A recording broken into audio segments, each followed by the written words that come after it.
Hey, what's up guys? Drew Manchu back at it again with another face-to-face video. This is my weekly video where I break down all the books that I've bought, give them a quick review, and let you guys know what I thought about them. Face-to-face.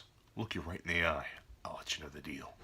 We're going to go ahead and get started with my DC pickups. Not in the superhero genre, but I picked up Scooby Apocalypse number 13. This is a really nice take on Scooby and the gang put in a post-apocalyptic setting. The monsters are incredible, and the characters are exactly how you want them to be. This is good stuff. Really enjoying Scooby Apocalypse. Alright guys, so I've been waiting for this. This is Titans number 11. Also, The Lazarus Contract Part 1. We get some really cool interaction between the Titans team, the original Teen Titans, and Deathstroke. We also get Wally West. He is mostly interacting with Deathstroke, and Deathstroke kind of wants him to go back in time. Of course, Wally refuses to help him, but Deathstroke has an ace up his sleeve. Yes, that's right, the new Wally West from the New 52. Finally, we're getting some interaction between the two Wallies. Finally, Deathstroke is interacting with the Titans, and finally we get a tie to the Teen Titans as well. I do love this cover with Nightwing there. You got Robin as well as Beast Boy and Donna Troy on there fighting Deathstroke, and I'm excited to see where this goes. All three of these titles, Teen Titans, Titans, and Deathstroke, are on the chopping block for me, but I've enjoyed the first part of this crossover event. Action Comics 979. Superman and Lois Lane are going apartment shopping in Metropolis. Meanwhile, the Eradicator is recruiting Mongol to join the Superman Revenge Society. They bring Hank Henshaw part of the Oblivion Stone, which he combines with the piece he already has to become his true form, Cyborg Superman. Then he battles Mongol for supremacy amongst the group, and it's pretty awesome. Lots of great action in this book, lots of building towards what we're going to be doing in this arc, Revenge, and I'm excited to see all these Superman villains come together. Really cool stuff. As per usual, upon its release, I picked up all three covers of All-Star Batman.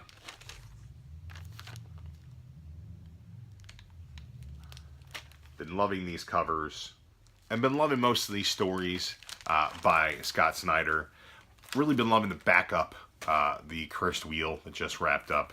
But I will say that this story has little to no Batman in it at all. He's really only in like 2 pages. And beyond that, I kind of lost interest while I was flipping through it, and I haven't finished reading it. So I will get back to it at some point, but this is kind of a letdown for me in a book that is normally one of my most anticipated of the month.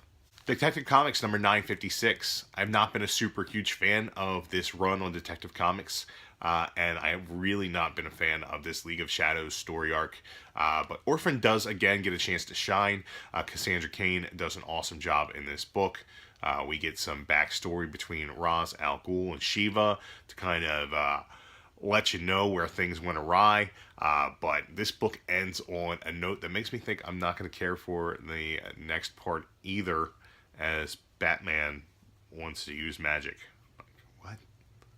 That's not Batman. Batman, no. Nope. Not a fan of that. On to this week's Marvel offerings. Picked up Kingpin number 4 by Matt Rosenberg. He's doing a great job on every series he's writing currently. He did an awesome job on the Rocket Grounded miniseries. I love his series from Black Mask called 4 Kids Walk Into a Bank. It's absolutely awesome. If you haven't checked it out yet, please do. And his character study on Wilson Fisk is absolutely perfect as well. Everything you love about the comic Wilson Fisk and everything you loved about the Daredevil Netflix Wilson Fisk, this is a great book, and everybody should be reading this story, The Kingpin. The Amazing Spider-Man number 27. Spider-Man is on the hunt for Norman Osborn. Norman Osborn is building himself another goblin army.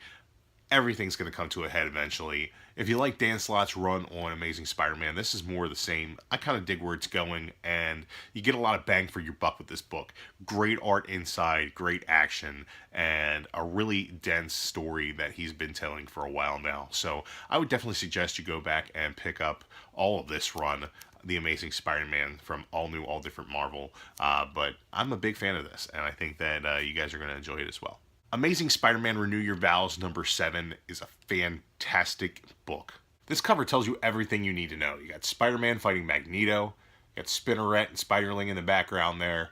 This book is awesome. You've got the alternate universe Peter Parker married to Mary Jane with his daughter Annie Mae, and they all have spider powers. You also, in this book, get this alternate reality X-Men, which is really cool. You got Wolverine married to Jean Grey. They have a little daughter. Cyclops kind of hates them. He's kind of on the outs. It's kind of a reverse role there. And this looks like the 92 X-Men. So some good stuff there with a little bit of a twist. Beautiful art again. Absolutely fantastic action in this. Spinneret fights the Blob. You get some Emma Frost in here. Jubilee is part of the plot. Good stuff. I really enjoyed it, and I think you guys will as well. This wraps up the Renew Your Vows story arc with the X-Men. Kind of a mini story here. 2 issues. I wish it lasted a little longer, and maybe we'll get some future interaction with the X-Men team. But it seems like they're moving on to some symbiote stuff in the next chunk of this book, so I'm very excited to see where that goes.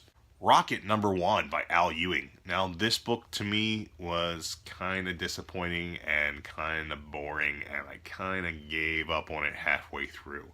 I probably will not be picking up issue 2. I'll go back and try to reread this later, but for my money, I don't think that this is a very good Rocket tale. Rosenberg did a great job on the Grounded miniseries that preceded this.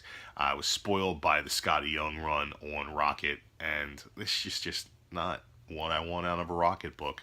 I've been loving Rocket in the new Guardians book, so that'll probably be my fix, and I think I'm going to end up dropping Rocket.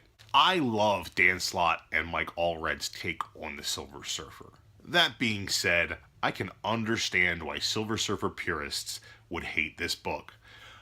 If you're a fan of jet-setting space adventures and romance, this is a book for you.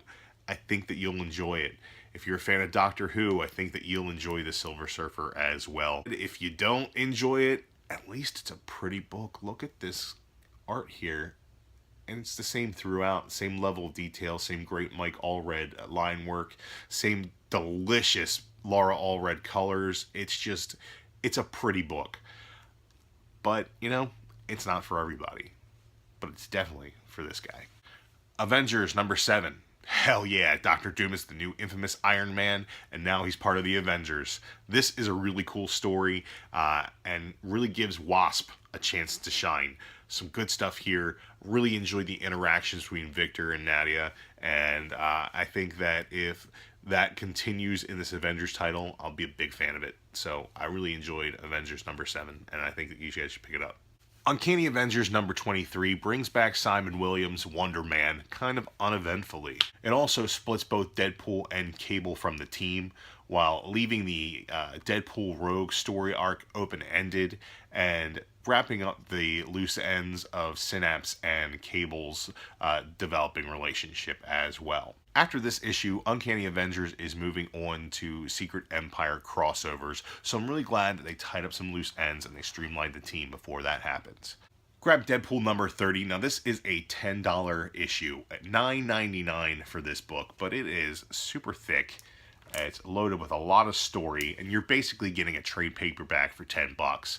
I really enjoyed this. It was a really quick, fun read, even though it's a large, longer story. You're basically getting a whole arc worth of story in this one title. Beyond that, it's $10, but there's a lot to it. I feel like I got my money's worth, but it's missable if you don't have the scratch. Secret Warriors #1. This is a Daisy Johnson-led team of Inhumans during the Secret Empire, and I'm really enjoying this so far. Probably my favorite Inhuman title that they've put out since Resurrection. Moon Girl and Devil Dinosaur, along with Ms. Marvel, are teaming up with Quake to take out a convoy of trucks armed with Hydra agents taking Inhumans to a prison facility. They free some of their comrades, but they realize the one they were looking for is not there. They need to find Karnak, and they need to break into the Inhuman prison in order to do so. The art in this book was absolutely fantastic, and again, you got Matt Rosenberg writing this title. Matt Rosenberg is top-notch. He hasn't been writing for Marvel for a very long time, but I've loved everything he's done, and I can't wait to read the rest of what he's got in store for us in Secret Warriors.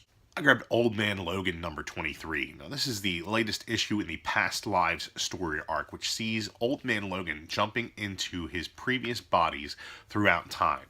We saw his first appearance with the Hulk, We've seen him with the classic X-Men team, and this issue shows him in Madripoor as Patch at the beginning of the story. Later on, we see him with the modern X-Men, and finally, he's returned to his past, but our alternate future in the Wasteland with his family. I believe this is set to wrap up in the next issue, and I hope that we get some more action going forward, because this leaves us off in a really strange place where I don't know where things are going to go. But I've been loving Jeff Lemire's work on this title, and I can't wait to read the next issue. All New Wolverine number 20. Laura and Gabby are on Roosevelt Island, which has been quarantined due to an alien outbreak. Scientists have named the disease after Laura, but it seems like she might just be the cure. Taylor and Kirk are a great creative team, and they've really put together a really nice book here. It's absolutely delicious to look at, full of action, and really great quippy dialogue. Not to mention this beautiful Adam Kubert cover, which is worth the price of the book alone. I definitely think this is a must-buy. You should be reading All New Wolverine. Weapon X number 3 features Domino, who was featured in the cover art for issue number 1, but we have not seen her as until now. Really great action with her. Fantastic art by Greg Land in this issue. I think the art's been kind of up and down, but I thought this one was really nice looking stuff, and I'm excited to have Domino be part of the team. Also, the mysterious group that is hunting down these mutants has finally revealed part of their plan, which is they're going to need more than just some mutants. They're going to need the Hulk. I believe that'll lead right into the WMD Weapons of Mutant Destruction, which is coming up soon. It'll be a crossover between Weapon X and the Hulk, and I couldn't be more excited for that kind of popcorn fluff of a story. Really excited for what's going on in Weapon X moving forward. X-Men Blue number 3 sees the young, time-displaced X-Men team coming together to fight the Sentinels and meeting a new Master Mold. They're bringing back some old concepts for the X-Men with a brand new twist on it. I really dig how they're doing that. Their interaction with the villain in this issue also brings up some really great questions about Magneto and his motives, and how the team feels about working with him moving forward. I normally enjoy Cullen Bunn's writing, and this issue is no different, but I feel like the selling point here is Javier Molina's art. It's absolutely breathtaking. Really great book to look at, and the story is going somewhere, so I'm excited to pick up these issues moving forward. Definitely holding on to X-Men Blue in my pull box. So I've taken a step away from doing this lately, but I think I'm going to get back into it. My DC pick of the week was Titans number 11, Lazarus Contract Part 1. I like the way this event started, and I'm excited about it. My Marvel pick of the week was Secret Warriors number 1. I really like the art in this issue, and anything with Moon Girl and Devil Dinosaur with Karnak is going to get me going. So, really enjoyed this, and I like where it's going moving forward. My favorite out of the Inhumans titles so far. And the cover of the week this week is Ryan Stegman's Renew Your Vows number 7. The Spider Family, Magneto. This is a fantastic looking book.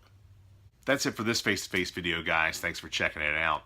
If it's something you enjoyed, go ahead and subscribe to the channel. I got one of these coming out every week. If you guys are looking for this kind of content, more bite-sized chunks, and you're on Facebook, you can check me out at my new Facebook page, Drew Manchu's Comic Book Reviews. And make sure you go ahead and give us a like there, and if you like those videos, go ahead and share them. Remember, guys, collect what you love, share what you find. I'm Drew Manchu. I'll see you guys next time.